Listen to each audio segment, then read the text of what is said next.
No, I already imagine it's gonna be a scary thing, I already imagine that, like it's Poatan, he touches you and then you go to the floor, So definitely is a scary position to be in front of him and trading punches with him. I think he can beat DDP easily. I think very easily he can beat DDP. I think Hamza is a different story because of the grappling. Bem-vindos ao canal Clips MMA. Em entrevista para o canal Submission Radio, Caio Borralho abriu o jogo e revelou como foi a aproximação entre ele e o Poatan, como está sendo os treinamentos com ele, além de opinar como o Alex estaria se saindo se ainda estivesse no peso médio. Tudo isso legendado para vocês, vamos conferir, já se inscrevam aí no canal e bora! I feel like I'm talking to a man who's about to take over this year. You know him from being the #6 ranked middleweight in the world, repping the Fighting Nerds. Caio Borralho is kind enough to join me last minute notice to chew some fat and talk about the big year that's coming ahead. Man, Caio, tell me, I saw you were training with Alex Pereira. How did that go yesterday? You guys look like you really had a good training session. Yeah, today, I just finished the training session with him. So I just got home right now. I think it was really, really good to training session with him in this time that he has here in São Paulo.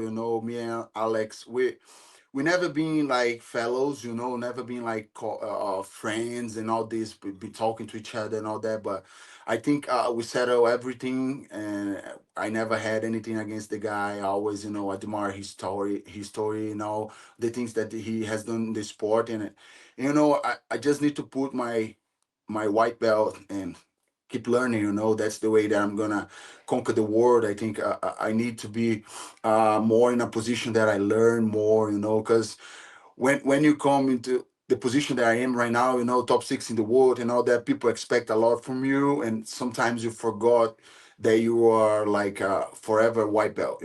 So sometimes people think they are already black belts and they stop learning into this process. So I don't want this to happen with me. So I've been searching for the best trainings, and my coach Pablo said that Poatan was here and he wants to train and all that, and I said right away, like, definitely, brother, let's do it. That's the way that I get better, and so definitely great training with him.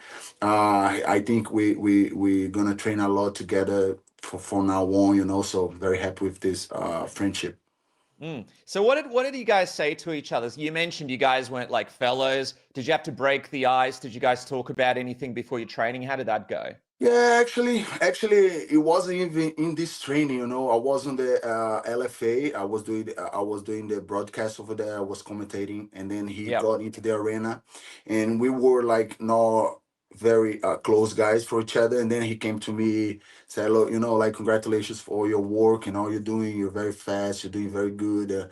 Really, like I'm really looking what you're doing. So congrats." I'm like, "Come on, man. Come on, man. You're the best. Thanks for that." I think he just wanted to, like to break the ice. And after that we kind of start talking to each other, and then he said to my trainer that he was here in São Paulo, and then my trainer set up everything. Then when we met, it was like he was already like making fun with me, say, "Oh, this and that," like. So it was a good environment. It was good training, tough training, and I think we both got better from this training. So tell me, I mean, you've trained with some of the best people in the world. You used to train with Hamza. Now you're training with Alex. What is it like being in there with him in a sparring session compared to what you thought when you were imagining fighting him when he was the middleweight champion? Like, did anything surprise you?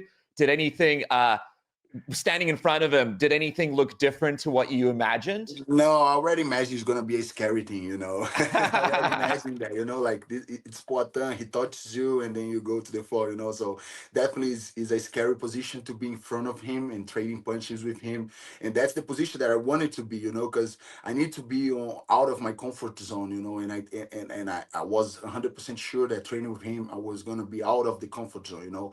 So it was definitely, but was definitely something that I was already expecting. I've been studying a lot Alex game. I've been studying a lot this guy because he touches people and people's die. People dies. So I've been studying him a lot. So wasn't different than what I was expecting. How would you say? Did he throw the hook? Did he do the leg kicks? Did you get to experience any of his signature shots? And as they were coming, were you like, oh, here it comes. Let's see what I can do here. Oh, he tried to, you know. Because he just stands in front of you. When you spar him, he just kind of stands in front of you with his arms down. So it's not like a spar where you can just kind of go light. He's going to move forward and he's going to stand there. So you have no choice but to exchange with him, right?